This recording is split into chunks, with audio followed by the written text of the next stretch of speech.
I had always prided myself on my little patch of suburban paradise.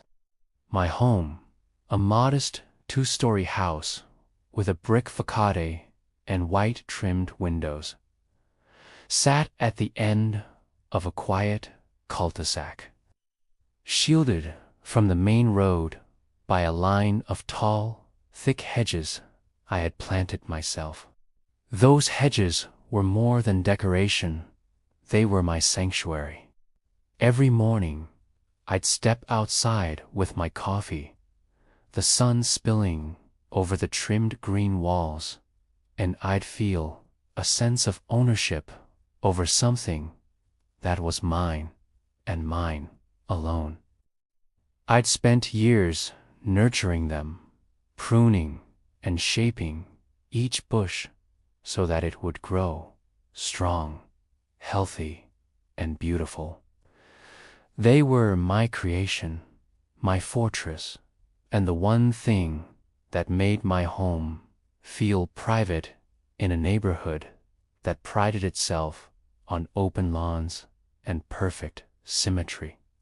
Then the HOA came into my life, not with a letter, not with a warning, but with bulldozers and a sense of entitlement that shocked me to my core. It was early summer when I first noticed the men in their neon vests, surveying the landscape like archaeologists deciding which ruins were fit for removal. I assumed they were inspecting something mundane, maybe checking the curb appeal of my lawn, but I quickly realized they had a target. My hedges, my carefully manicured, decades in the making hedges. The reason, I was later told, was a scenic sightline. According to the HOA board, my hedges blocked their view of the Central Park, which was, apparently, a priceless communal asset that I had no right to shield myself from. They claimed that the neighborhood aesthetic suffered because I had dared to grow a natural barrier. I tried to reason with them. I called meetings, drafted letters, and even offered compromise. I could trim a few branches, stagger heights, or create small gaps to appease their desire for visibility. But every suggestion was met with dismissive smiles and the hollow buzz of bureaucracy. Eventually, a letter arrived, short and to the point, stating that if I did not remove the hedges myself within 2 weeks, the HOA would undertake necessary measures to ensure compliance. I assumed that was a polite way of saying, but nothing could have prepared me one Saturday morning. I came outside to find 3 massive men with chainsaws, a mini excavator, and a truck parked at the curb. They had the precision of an execution squad. Branches, leaves, and even entire bushes had been torn from the earth, leaving jagged gaps where my green walls once stood. I was furious, but my anger was complicated by disbelief. How could they legally do this? Wasn't this trespassing? Wasn't this theft? But the truth was, once you lived under an HOA, you quickly learned that their power was absoluter, so they believed. The destruction felt deeply personal. Those hedges had witnessed my life, quiet mornings, sipping coffee. Even the first time my daughter had tumbled into a flower bed during a game of hide-and-seek. Now, the landscape of my home was bare and exposed, and worse, I could feel the prying eyes of neighbors and HOA officials peering directly into my yard, watching my every move with judgmental interest. I spent that night pacing, plotting, and sketching. I knew revenge wasn't just about destruction. It had to be creative, unassailable, and utterly impenetrable. It had to be something they could not sue me for, or, if they tried, would only make me laugh harder at their audacity. And that's when I stumbled upon the idea: a fortress. Not a hedge, not a wall, but a real, physical structure that screamed defiance. I wanted something that said, "You cannot control me. You cannot see me.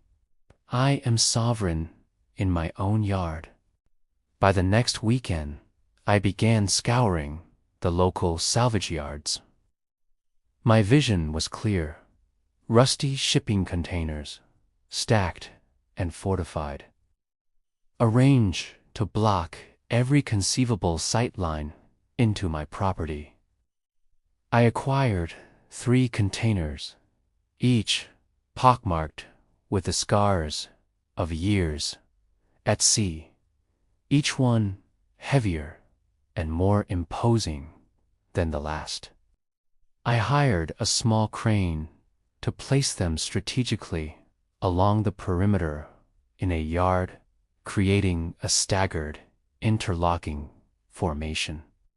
By the end of the week, what had been a gentle suburban garden had transformed into an industrial fortress, metallic and ominous, a monument to personal sovereignty. Neighbors were curious. Some gawked openly, their phones out like paparazzi documenting a celebrity sighting. Children pressed their faces against the chain-link fence at the end of the cul-de-sac, pointing and whispering. The HOA, of course, sent letters almost immediately, citing every regulation imaginable: obstruction of communal sightlines, unsightly appearance, potential hazard, even violation of aesthetic harmony.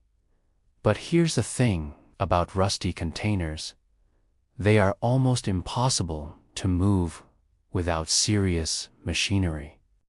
My fortress was anchored at multiple points and surrounded by gravel that made any attempt at intrusion noisy and conspicuous. I began to enjoy the psychological warfare.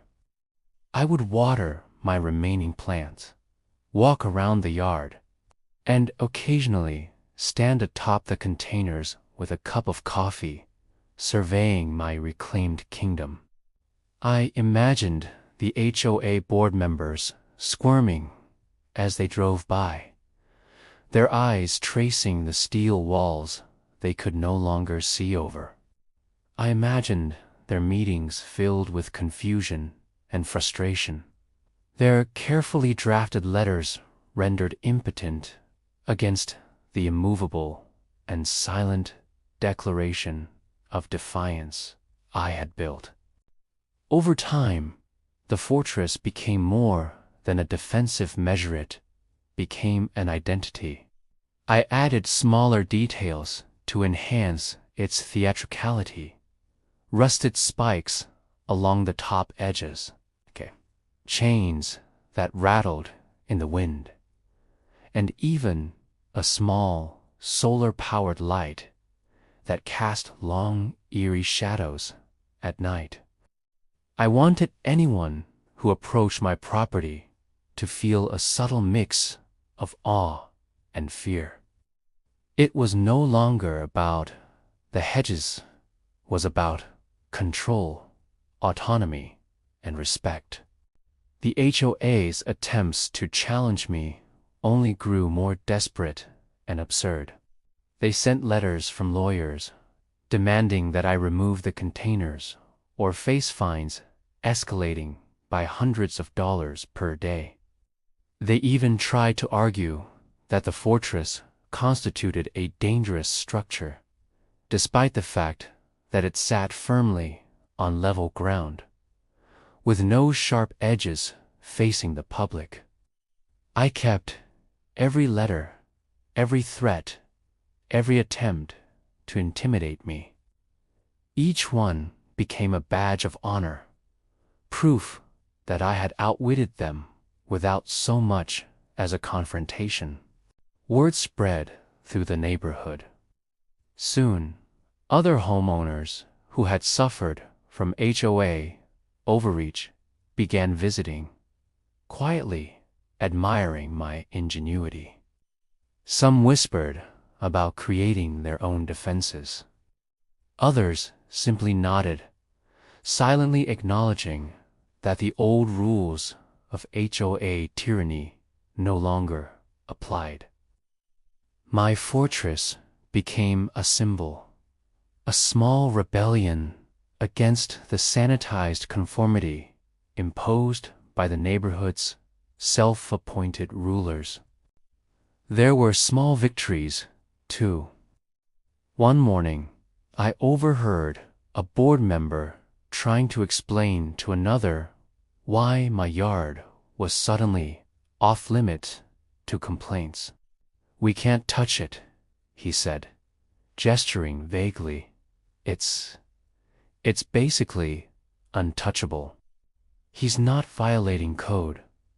Technically, the fear of legal entanglements had slowed them down, though not completely stopped them. But every day I walked past the containers, I felt a quiet satisfaction, knowing that I had turned their aggression into a monument of personal triumph. And the children loved it. On weekends, my daughter would clamber up to the top platform, pretending she was a castle princess defending her realm. My neighbor's kids invented games where the fortress was a pirate ship or a secret bunker. In a way, I had transformed a moment of anger and violation into a creative outlet for everyone around me. The HOA might have wanted to strip me of privacy, but in the process, they inadvertently created a community centerpiece that drew admiration and curiosity rather than submission. Months passed, and the fortress weathered storms, heat waves, and the occasional unwelcome bird nesting in the rusty crevices. I planted small patches of greenery around the base ornamental grasses and hardy shrubs to soften the industrial edges. The fortress had become a living ecosystem in its own right, a blend of metal, rust, and nature coexisting in defiance of HOA aesthetic ideals. One evening, I was sitting atop the highest container, coffee in hand, watching the sun set behind the steel walls. I realized that the hedges I had lost were no longer important. The fortress was more than a hedge could ever be. It was resilient, visible, and unassailable. It represented my refusal to submit to petty authorities, my insistence on privacy, and my ability to turn a moment of anger into a statement that would last for years. I could see the road clearly from my vantage point. The neighborhood stretched out below me like a model, and I felt a deep sense of peace. Eventually, the HOA's attempts faded. Their letters became less frequent, their threats less bold. Aka. Some neighbors began using the containers for small community projects. A bulletin board here, a climbing wall there. My fortress had evolved from a personal statement of defiance into a shared, if unconventional, landmark. People who once judged me now looked at the structure with curiosity and admiration. I had transformed aggression into ingenuity, intrusion into autonomy, and fear into inspiration. And so, life continued. I never regretted the loss of the hedges because the fortress had become so much more than a replacement. It was my declaration, my monument, my stubbornly immovable answer to anyone who believed they could dictate the terms of my own backyard. Every time I looked at it, I smiled, knowing that the rusted metal walls were more than steel. They were freedom incarnate. The HOA could try, they could complain, and they could fume, but they could never undo the fact that I had taken what was theirs to control and defiant. In the end, the lesson was clear. Never underestimate the power of creativity in the face of bureaucracy. Never surrender your sanctuary to those who claim authority over your life.